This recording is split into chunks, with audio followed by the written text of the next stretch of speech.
to start with this subject, on my intro, I'm going to talk about the TV licence.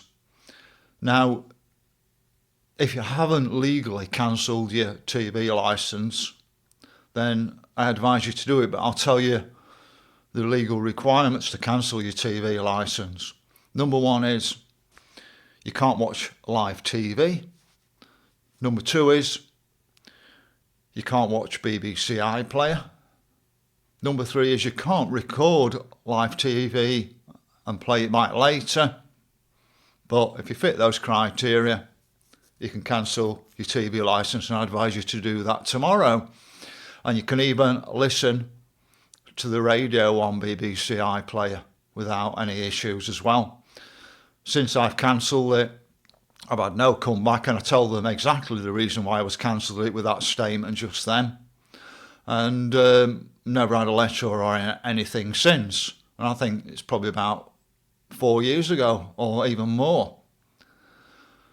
And the thing that did it for me was the BBC pushing climate change. I thought, that's it for me. I'm not going to listen to that nonsense anymore. But other people might have other reasons for cancelling the TV licence. But, you know, that's by the by. I thought I'd just do that. Anywhere I can legally not pay something, I won't pay it.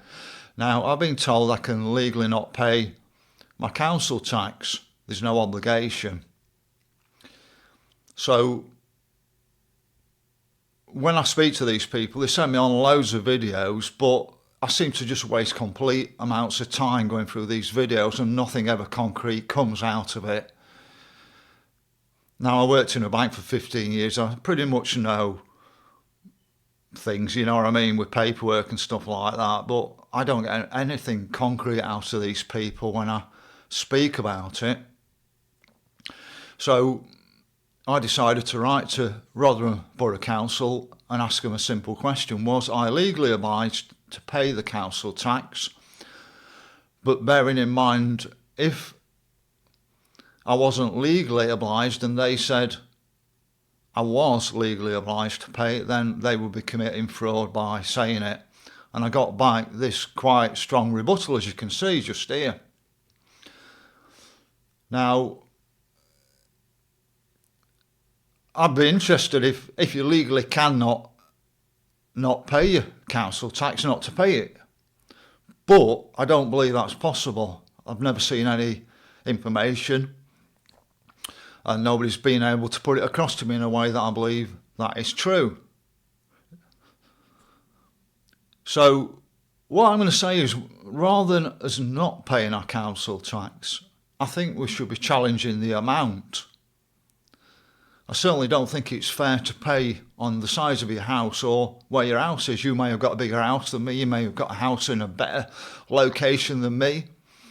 That shouldn't come into it. What we should be paying for is the services we use. Now, I believe the poll tax was a fair system. Say you got 3 working adults in a house, they were paying for 3 times what a single person was living in a house, because they're using those services outside the house. Now, the only thing I believe that I get from Rotherham Borough Council is my bins emptied. The roads are already paid for with all the taxes, etc. So I believe that's the only thing that I actually get from Rotherham Borough Council. Now, my parents moved out of Sheffield in 1966, and my dad said the main reason was that the council tax in the Kiverton Rural District was much cheaper. He said even after driving back into Sheffield and things like that, they just got so much more money. But in 1972, the Local Government Act came along, and I think this is when the issue started. And then in 1974, Kiverton Rural District became part of Rotherham Borough Council. Now, we're 11 miles from Rotherham Town Centre, and we're about 7 or 8 miles from the boundary of Rotherham. It's absolutely ludicrous that we're paying for things in Rotherham when we're absolutely nothing to do with Rotherham.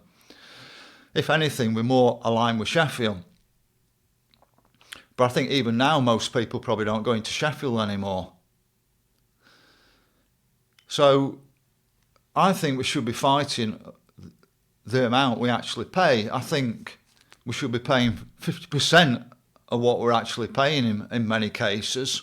I think the costs are way too high. And for example, Rotherham at the moment spent £48 million on a cinema and a hotel. Now, when the councils build cinemas and hotels, and that'll be coming out of council tax money, and then there'll be the interest to pay on it. And at the moment, Rotherham's talking about spending £35 million on the market area. Does need some work, but I just said 5 million at the very tops.